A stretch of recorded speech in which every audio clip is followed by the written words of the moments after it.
Hello दोस्तों, इस video में हम केनरा बैंक के सेविंग्स अकाउंट्स को कंपेयर करेंगे बैंक ऑफ इंडिया के सेविंग्स अकाउंट्स के साथ में कि इसके कौन कौन से बेनिफिट्स होते हैं और कौन कौन से आप लोगों को हिडन चार्जेस देने होते हैं। इसके अलावा दोस्तों हम ये भी देखेंगे कि इन दोनों ही बैंकों में से किस बैंक में आप लोगों को अपना एक सेविंग्स अकाउंट ओपन करवाना चाहिए। तो दोस्तों वीडियो को बिल्कुल भी स्किप मत करिएगा और अगर आप चैनल पर पहली बार आए हैं तो प्लीज चैनल को सब्सक्राइब कर लें ताकि आपको ऐसे ऐसे नॉलेजफुल वीडियोस मिले सबसे पहले। तो चलिए इसी के साथ में वीडियो स्टार्ट करते हैं। दोस्तों जानकारी के लिए हम आप लोगों को बता दें कि केनरा बैंक इसके अलावा बैंक ऑफ इंडिया ये दोनों ही बैंक गवर्नमेंट सेक्टर के बैंक हैं।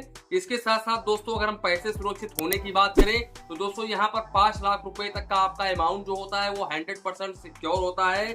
इसके अलावा इन बैंकों में आप लोगों को मोबाइल बैंकिंग, इंटरनेट बैंकिंग का भी फैसिलिटीज देखने को मिल जाता है।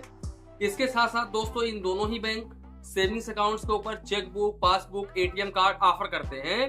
अब बात करते हैं दोस्तों एलिजिबिलिटी क्राइटेरिया की, तो यहाँ पर इन दोनों ही बैंकों में आप 10 ईयर से अपना एक सेविंग्स अकाउंट ओपन करवा सकते हैं।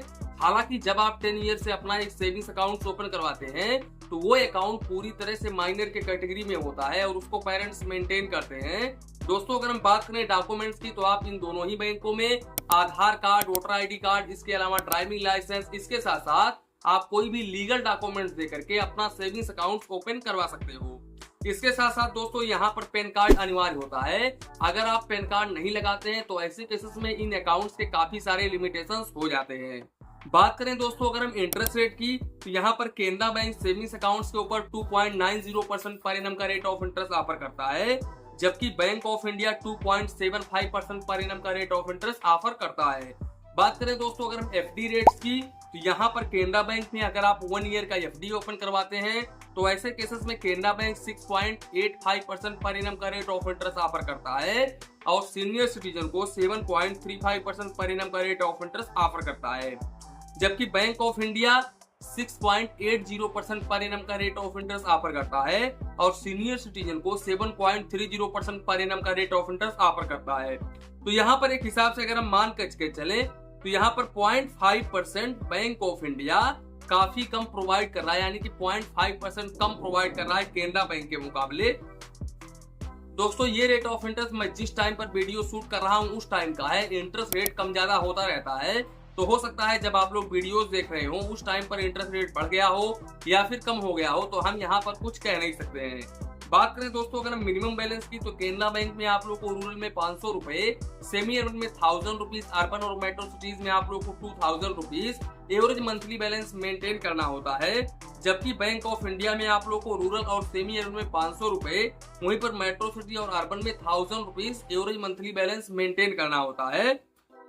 और यहाँ पर अगर आप केनरा बैंक में मिनिमम बैलेंस मेंटेन नहीं करते हो तो ऐसे केसेस में आप लोग को 45 रुपए plus GST maximum per month charges देना होता है, जबकि बैंक ऑफ इंडिया में आप लोगों को रूरल और सेमी अर्बन के कस्टमर्स को 100 रुपए प्लस जीएसटी, इसके अलावा मेट्रो सिटी और अर्बन के कस्टमर्स को 200 रुपए प्लस जीएसटी पर क्वार्टर यानी कि पर 3 महीने में चार्जेस देना होता है। बात करें दोस्तों यहाँ पर अगर हम चेकबुक की तो यहाँ पर ये दोनों ही बैंक 25 पेज का चेकबुक पर फाइनेंशियल ईयर बिल्कुल फ्री में ऑफर करते हैं।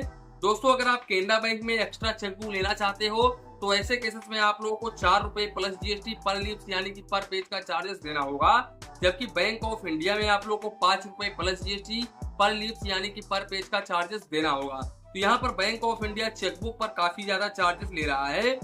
इसके अलावा दोस्तों अगर हम एसएमएस अलर्ट को डिस्कस करें तो यहाँ पर केनरा बैंक में आप लोगों को 0.22 पैसे पर एसएमएस चार्जेस देना होता है, जबकि बैंक ऑफ इंडिया में आप लोगों को मैक्सिमम 15 रुपए प्लस जीएसटी पर क्वार्टर यानी कि पर 3 महीने में चार्जेस देना होता है। इसके अलावा दोस्तों अगर हम बात करें कैश हैंडलिंग ट्रांजेक्शन की यानी कि कैश डिपॉजिट की तो यहाँ पर केनरा बैंक में आप 3 ट्रांजेक्शन पर मंथ कर सकते हैं, यानी कि 3 बार आप कैश डिपॉजिट बिल्कुल फ्री में कर सकते हैं। अगर आप इसके ऊपर करते हैं तो यहाँ पर 1 रुपीज पर 1000 के हिसाब से आपको चार्जेस देना होगा और मिनिमम आप लोग को 50 रुपए प्लस जीएसटी, मैक्सिमम आप लोग को 5000 रुपए प्लस जीएसटी चार्जेस देना होगा। बात करें दोस्तों अगर हम कैश विड्रॉवल की तो यहाँ पर केनरा बैंक में आप 5 बार पैसे निकाल सकते हैं और इसके ऊपर अगर आप निकालते हैं तो ऐसे केसेस में आपको 100 रुपए plus GST per transaction charges देना होगा।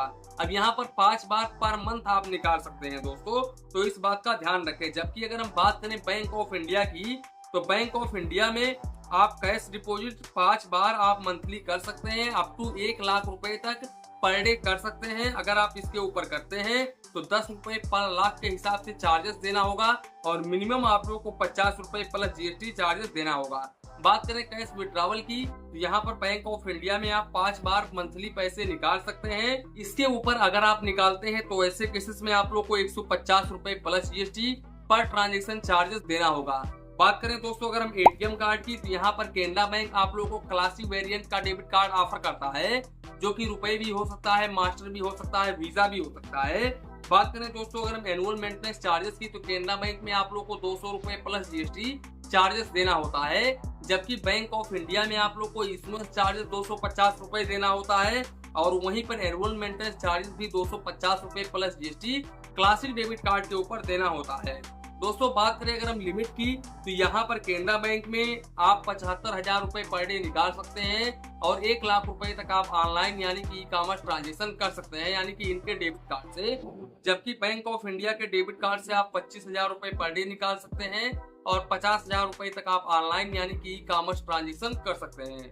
अब दोस्तों अगर हम बात करें काउंट ऑफ ट्रांजेक्शन की, तो काउंट ऑफ ट्रांजेक्शन में वही 5 बार 6 बार ही आप मंथली पैसे निकाल सकते हैं। ज्यादा अगर हम डिस्कस करेंगे तो ये वीडियो काफी लंबा हो जाएगा। वैसे दोस्तों अगर हम एक हिसाब से बात करें तो केनरा बैंक यहाँ पर काफी शानदार हमको लगा है, क्योंकि केनरा बैंक में मिनिमम बैलेंस चार्जेस आप लोगों को मैक्सिमम 45 रुपए प्लस जीएसटी देना पड़ रहा है। इसके अलावा दोस्तों यहाँ पर केनरा बैंक के एटीएम कार्ड पर आप लोगों को एनुअल मेंटेनेंस चार्जेस 200 रुपए देना पड़ रहा है, जबकि बैंक ऑफ इंडिया में 250 रुपए एनुअल मेंटेनेंस चार्जेस और 250 रुपए ही इशुएंस चार्जेस भी देना पड़ रहा है। तो अगर हम एक हिसाब से देखें तो केनरा बैंक यहाँ पर काफी बेस्ट है। वैसे दोस्तों दोनों ही बैंक बेस्ट है, आप जिसमें चाहे उसमें खाता खुलवा सकते हैं, लेकिन आप मेरी खुद की ओपिनियन मांगोगे तो मैं केनरा बैंक को रिकमेंड करूंगा दोस्तों, क्योंकि Canara bank bank of India के मुकाबले काफी कम सर्विस चार्जेस ले रहा है। तो दोस्तों इसी के साथ में वीडियो समाप्त करते हैं। वीडियो पसंद आया हो तो प्लीज वीडियो को एक लाइक करिए और अपने चैनल फाइनेंस बैंकिंग को सब्सक्राइब करिए। मन में कुछ डाउट हो, कंफ्यूजन हो तो प्लीज कमेंट करिए। धन्यवाद, मिलते हैं नेक्स्ट वीडियो में।